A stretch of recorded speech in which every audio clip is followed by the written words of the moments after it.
کړنه تاسو څه ډول څومره مؤثره بولئ چې اوس یعنې افغان امنیتي ارګانونو ته دغه چاره سپارل شوې ده او تاسو څومره باوري یاستئ چې واقعا یعنې هغه څه مخکې دا ډول ځینې داسې کړنې وې چې نور کله نړیوال ځواکونه ترسره کولې بیا افغان ځواکونو ته وسپارل شوې خو ډېری کسان په دې باور وو چې یعنې هغه محض تش په نامه هغه کاغذ په مخ باندې دوی سره امضا شوی و په عمل کې بیا هغه څه نه ترسره کېدل یعنې ډېری وخت ولسمشر د نړیوال ځواکونو څخه غوښتي وو چې باید ملکي کسان هدف ونه ګرځول شي خصوصا ځله دوی هدف ګرځول شوي ځینې نور داسې موضوعات وو په دې څومره باوري یاستئ چې دا کړنه په درست ډول سره ترسره شي بسم الله الرحمن الرحیم مننه چې موږ ته فرصت راکړو د دغه کچې ته عملیات افغاني قواو ته وسپارل شي موږ به پوه شو چې د عمل په ساحه کې افغاني قواوې چې دا د دوی فرض دی چې سرته یې ورسوي څه مشکلات لري د هغې مشکلاتو د مرفوع کولو په خاطر باندې دوی دغه موافقه مؤثره ده چې په عمل کې ثابته شي څه مشکل موجود دی او د دې مشکل د حل لار یو دویمه خبر د صله رحمۍ مسله ده افغاني قواوې د خپلو خلکو سره د صله رحمۍ د روي نه به مخکې لاړ شي په داسې حال کې چې خارجي قواو دغه صله رحمي د افغانستان ولس په مقابل کې د عملیات په وخت کې نه لرله درېیمه مسله دا وه چې د عملیاتو په وخت کې افغاني قواوې د خپل مملکت او د خپل ولس د عاداتو رسم و رواج او عنعناتو په ټولو مسایلو باندې پوه دي دوی چې کله عملیات کوي نو حیثیت آبرو و عزت به د افغانانو پکې خوندي شي او څلورمه مسله مهمه مسله دا ده چې تاسو پوهیږئ چې د ملي حاکمیت یو بنیادي اصل همدغه شی دی چې خپله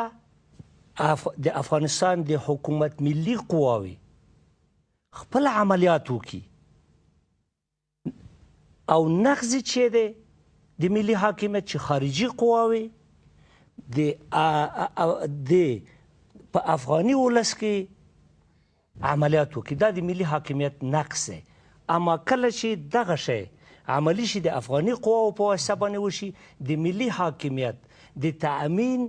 د عناصرو نه یو بنیادي اصل به موږ عملي کړی وي د شپې عملیات بخښنه غواړم صاحب تاسو مشکلات ته اشاره وکړه چې یعنې هغه ستونزې چې اوس افغان امنیتي ځواکونه چې دغه عملیات ترسره کوي دوی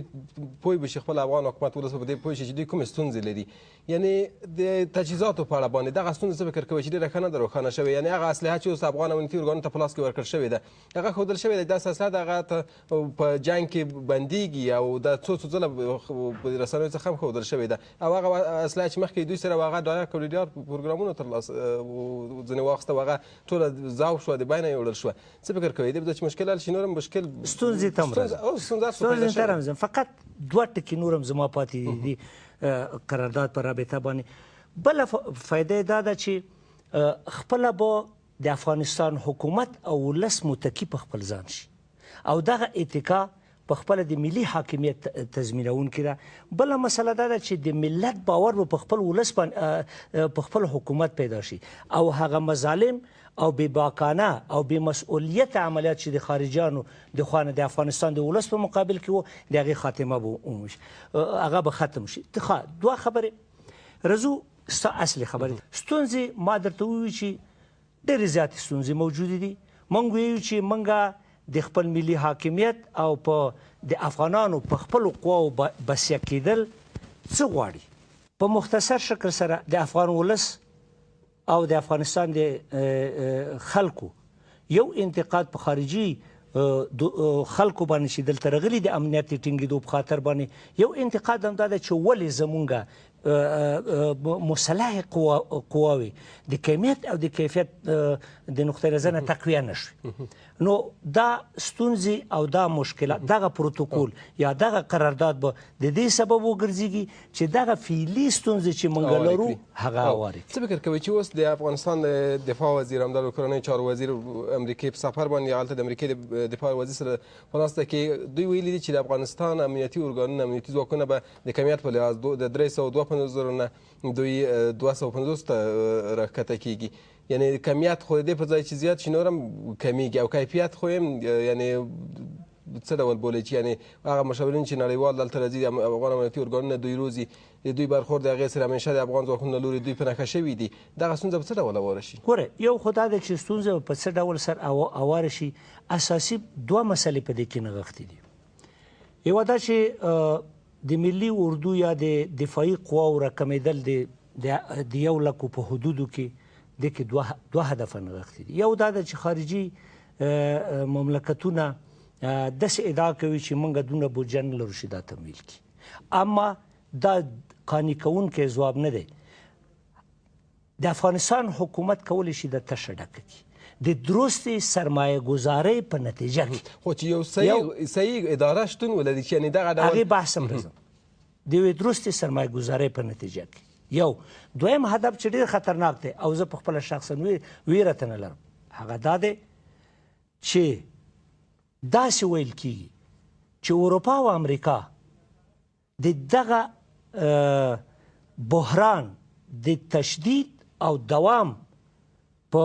پروسه کې ډېر لوی لاس لري. د دغو قواو راکمول او د افغاني قواو د کمیت په لحاظ باندې ضعیف ساتل همدغې خبرې صدق کوي، نه مالي مسله نه مسله. څه غواړي په دې او د بلې وختونه به څه